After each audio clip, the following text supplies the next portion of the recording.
अरे बिद्दू, आज घर में बहुत काम है।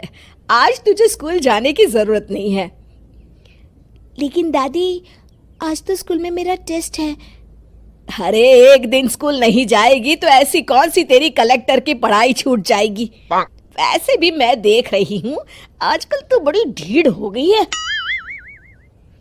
अपनी दादी की बातें सुनकर बिंदु नाराज हो जाती है।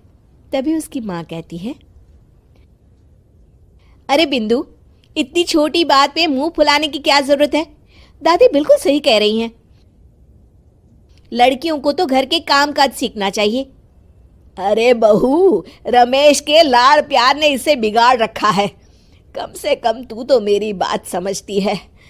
अच्छा, मेरी पूजा का समय हो गया है, मैं पूजा करने जा रही हूँ। इतना कहकर रमेश की माँ वहां से चली जाती है। इस तरह बिंदु की दादी और माँ दोनों अक्सर उसे घर के कामों में ही उलझा कर रखते थे। कुछ दिनों के बाद राजू और बिंदु के 10वीं के रिजल्ट्स आते हैं। दोनों बच्चे दादी को अपना अपना रिपोर्ट कार्ड दिखाते हैं। शाबाश मेरे लाल, तू तो बड़े अच्छे नंबरों से पास हुआ है। तभी बिंदु कहती है, दादी, मैं भी अच्छे नंबरों से पास हुई हूँ। रमेश की माँ बिंदु को अनदेखा करते हुए कहती है, हाँ हाँ ठीक है, अभी यहाँ खड़ी क्या कर रही है, सुन लिया मैंने। जाकर मेरे लिए चाय बना कर लिया। बिंदु उदास होकर चाय बनाने किचन में चली जाती है। तभी राजू कहता है, दादी, मैं क्रिकेट के कोचिंग सेंटर में एडमिशन लेना चाहता हूँ। अरे वाह राजू बेटा, ये तो तूने बड़ी अच्छी बात कही। तू कल ही अपना एडमिशन करा ले, जितनी भी फीस होगी मैं दे दूंगी। अरे एक दिन मेरा पोता विराट कोहली बनेगा। इस तरह अक्सर रमेश की माँ अपनी पोती बिंदु के साथ दुर्व्यवहार करती थी। कुछ दिनों के बाद रमेश की माँ और उसकी पत्नी दोनों सास बहू मिलकर राजू का एडमिशन अच्छे स्कूल में करवा देते हैं, लेकिन बिंदु का एडमिशन नहीं करवाते। इस बात से नाराज होकर बिंदु अपनी दादी से कहती है, लेकिन दादी, मुझे भी आगे की पढ़ाई करनी है। अरे क्या करेगी आगे की पढ़ाई लिखाई करके, हैं? आज से ये पढ़ाई का भूत अपने दिमाग से उतार दे। इतना कहकर रमेश की माँ वहां से चली जाती है। उस दिन के बाद से बिंदु की पढ़ाई हमेशा के लिए छूट जाती है और उसकी दादी उससे घर के सारे काम करवाना शुरू कर देती है। इस तरह उसका सारा दिन घर के कामों में ही बीत जाता था। कुछ दिन बीत जाते हैं और एक दिन रमेश छुट्टियों पर घर आता है। बिंदु को घर के काम करते हुए देख उससे कहता है, अरे बिंदु बेटा, तुम स्कूल नहीं गई? पिताजी, दादी ने मेरा एडमिशन कराने से मना कर दिया है। वे कहती हैं घर पे रहकर घर के काम करना सीख। अपनी माँ का ये बर्ताव देख रमेश को बहुत गुस्सा आता है और वो अपनी माँ से कहता है, माँ, ये तुमने क्या किया? आगे की पढ़ाई के लिए स्कूल में बिंदु का एडमिशन क्यों नहीं करवाया?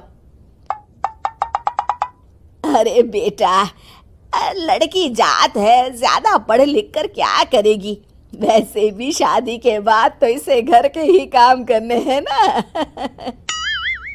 तुम किस जमाने में जी रही हो माँ? अगर कल्पना चावला के घर वाले भी तुम्हारी सोच के होते तो क्या वो पूरी दुनिया में हिंदुस्तान का नाम रोशन कर पाती?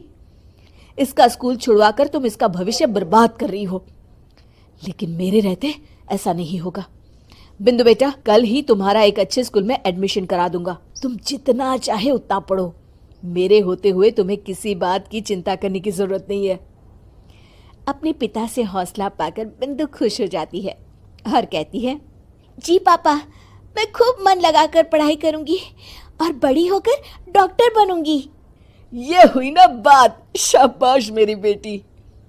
शिक्षा, लड़का हो या लड़की, हमें दोनों को आगे बढ़ने का मौका देना चाहिए। अरे बिद्दू, आज घर में बहुत काम है। आज तुझे स्कूल जाने की जरूरत नहीं है। लेकिन दादी, आज तो स्कूल में मेरा टेस्ट है। अरे एक दिन स्कूल नहीं जाएगी तो ऐसी कौन सी तेरी कलेक्टर की पढ़ाई छूट जाएगी। ऐसे भी मैं देख रही हूँ आजकल तो बड़ी भीड़ हो गई है। अपनी दादी की बातें सुनकर बिंदु नाराज हो जाती है। तभी उसकी माँ कहती है, अरे बिंदु, इतनी छोटी बात पे मुंह फुलाने की क्या जरूरत है? दादी बिल्कुल सही कह रही हैं। लड़कियों को तो घर के काम काज सीखना चाहिए। अरे बहू, रमेश के लाड़ प्यार ने इसे बिगाड़ रखा है। कम से कम तू तो मेरी बात समझती है। अच्छा, मेरी पूजा का समय हो गया है, मैं पूजा करने जा रही हूँ। इतना कहकर रमेश की माँ वहाँ से चली जाती है।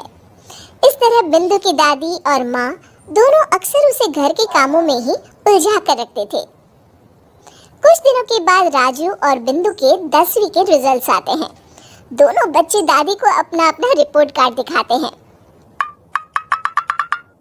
शाबाश मेरे लाल, तू तो बड़े अच्छे नंबरों से पास हुआ है। तभी बिंदु कहती है, दादी मैं भी अच्छे नंबरों से पास हुई हूँ। रमेश की माँ बिंदु को अनदेखा करते हुए कहती है, हाँ हाँ ठीक है, अभी यहाँ खड़ी क्या कर रही है? सुन लिया मैंने, जाकर मेरे लिए चाय बना कर ले आ। बिंदु उदास होकर चाय बनाने किचन में चली जाती है। तभी राजू कहता है, दादी मैं क्रिकेट के कोचिंग सेंटर में एडमिशन लेना चाहता हूँ। अरे वाह राजू बेटा, ये तो तूने बड़ी अच्छी बात कही। तू कल ही अपना एडमिशन करा ले, जितनी भी फीस होगी मैं दे दूंगी। अरे एक दिन मेरा पोता विराट कोहली बनेगा। इस तरह अक्सर रमेश की माँ अपनी पोती बिंदु के साथ दुर्व्यवहार करती थी। कुछ दिनों के बाद रमेश की माँ और उसकी पत्नी दोनों सास बहू मिलकर राजू का एडमिशन अच्छे स्कूल में करवा देते हैं, लेकिन बिंदु का एडमिशन नहीं करवाते। इस बात से नाराज होकर बिंदु अपनी दादी से कहती है, लेकिन दादी मुझे भी आगे की पढ़ाई करनी है। अरे क्या करेगी आगे की पढ़ाई लिखाई करके हैं? आज से ये पढ़ाई का भूत अपने दिमाग से उतार दे। इतना कहकर रमेश की माँ वहाँ से चली जाती है। उस दिन के बाद से बिंदु की पढ़ाई हमेशा के लिए छूट जाती है और उसकी दादी उससे घर के सारे काम करवाना शुरू कर देती है। इस तरह उसका सारा दिन घर के कामों में ही बीत जाता था। कुछ दिन बीत जाते हैं और एक दिन रमेश छुट्टियों पर घर आता है। बिंदु को घर के काम करते हुए देख उससे कहता है, अरे बिंदु बेटा, तुम स्कूल नहीं गई? पिताजी, दादी ने मेरा एडमिशन कराने से मना कर दिया है। वे कहती है घर पे रहकर घर के काम करना सीख। अपनी माँ का ये बर्ताव देख रमेश को बहुत गुस्सा आता है और वो अपनी माँ से कहता है, माँ ये तुमने क्या किया? आगे की पढ़ाई के लिए स्कूल में बिंदु का एडमिशन क्यों नहीं करवाया? अरे बेटा, लड़की जात है, ज्यादा पढ़ लिख कर क्या करेगी? वैसे भी शादी के बाद तो इसे घर के ही काम करने हैं ना। तुम किस जमाने में जी रही हो माँ? अगर कल्पना चावला के घर वाले भी तुम्हारी सोच के होते तो क्या वो पूरी दुनिया में हिंदुस्तान का नाम रोशन कर पाती? इसका स्कूल छुड़वाकर तुम इसका भविष्य बर्बाद कर रही हो, लेकिन मेरे रहते ऐसा नहीं होगा। बिंदु बेटा, कल ही तुम्हारा एक अच्छे स्कूल में एडमिशन करा दूंगा। तुम जितना चाहे उतना पढ़ो, मेरे होते हुए तुम्हें किसी बात की चिंता करने की जरूरत नहीं है। अपने पिता से हौसला पाकर बिंदु खुश हो जाती है और कहती है, जी पापा, मैं खूब मन लगाकर पढ़ाई करूंगी और बड़ी होकर डॉक्टर बनूंगी।